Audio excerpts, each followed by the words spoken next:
This has been very difficult. You know, this has been going on, as I said, since the first quarter of 2019. That was when the first allegation was made by Moss, and we have consistently turned the other cheek, just let it go, and gone on about our business. But I think enough is enough. And I think it's time that people understood the truth about the bullying that goes on. Recently, WENY News reported that Chemung County Executive Chris Moss vetoed the proposed redistricting plan. In his reasoning, he cites a lack of diversity on the redistricting committee and that one county legislator should be removed due to accusations of racist and sexist remarks. Now, that legislator accused of making the remarks is the one that you just saw on your screen, Mike Smith. WENY's Marcia Augustin has been looking at this story from all sides, and she reports tonight. Marcia.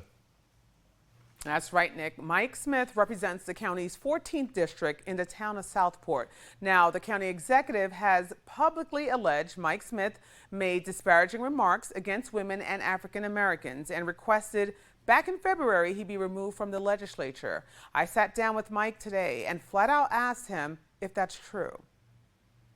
I would challenge anybody to ever find any hint of any kind of discriminatory practice among the legislators. We're there to do the work of the people. Legislator Mike Smith says the accusations by County Executive Chris Moss that he made racist and sexist remarks are simply untrue. No.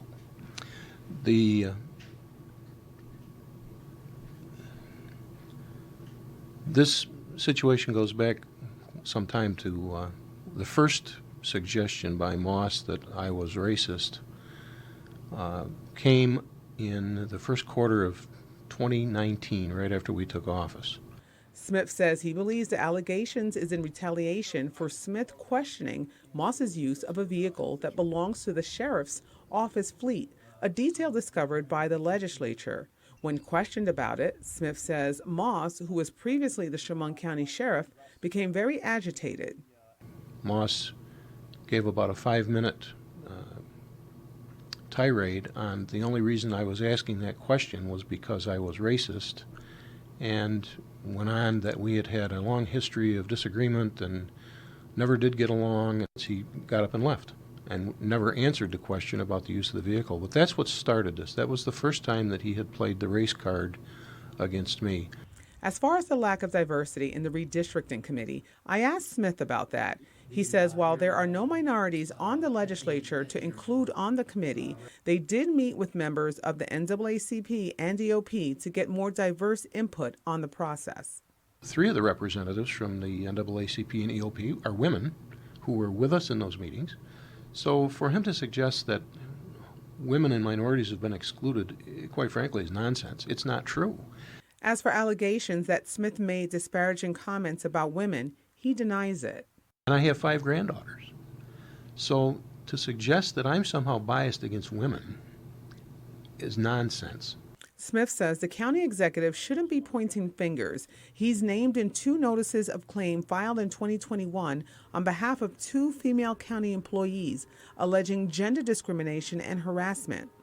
Alleging that there has been gender discrimination, sexual harassment, hostile workplace, and those charges have been filed against Mr. Moss and other county department heads. So those are pending now. We have received notice of claim that there are lawsuits going to be filed. And for more on this story and to see the full statement from legislator Michael Smith, as well as the redistricting proposal vetoed by County Executive Moss, go to our website at WENY.com.